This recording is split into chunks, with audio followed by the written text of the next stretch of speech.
تمامی دیکھنے و سننے والوں کو السلام علیکم۔ اللہ تبارک و تعالیٰ کے بابرکات اور مبارک نام سے آغاز کرتا ہوں، جو بلا شبہ بہت ہی زیادہ مہربان اور رحم والا ہے، اور حضور نبی کریم صلی اللہ علیہ وسلم کی ذات بابرکات پر بے شمار درود و سلام۔ ناظرین،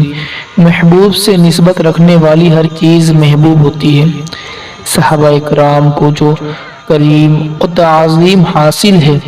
ظاہر ہے اس کی وجہ بھی حضور نبی کریم صلی اللہ علیہ وسلم کی ذات گرامی سے نسبت، آپ صلی اللہ علیہ وسلم کی زیارت کے شرف اور آپ صلی اللہ علیہ وسلم کی صحبت کے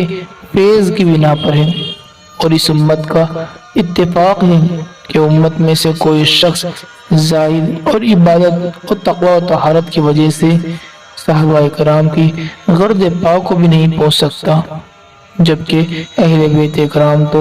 حضور صلی اللہ علیہ وسلم کے جگر کے ٹکڑے ہیں۔ قرابت کی نسبت تمام نسبتوں پر غالب ہے، اور وہ فضیلت اور اعزاز ایک ایسی خدا داد نعمت ہے جس میں اہل بیت اعظام کا کوئی ثانی نہیں ہے۔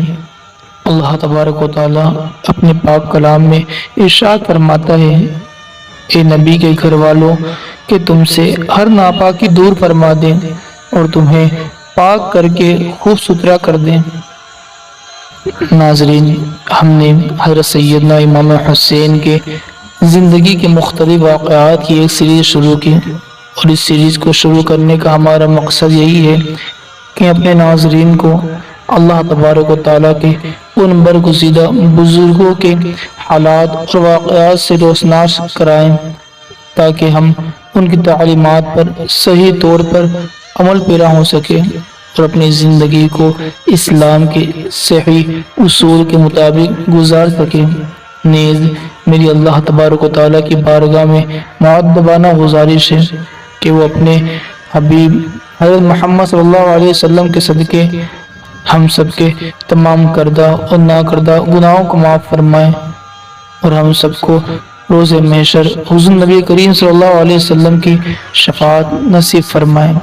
آمین۔ ناظرین، ہماری آج کی ویڈیو آپ کو کیسی لگی ہمیں کمنٹ میں اپنی رائے ضرور دیں، اور ویڈیو اچھی لگی ہو تو ویڈیو کو لائک ضرور کریں۔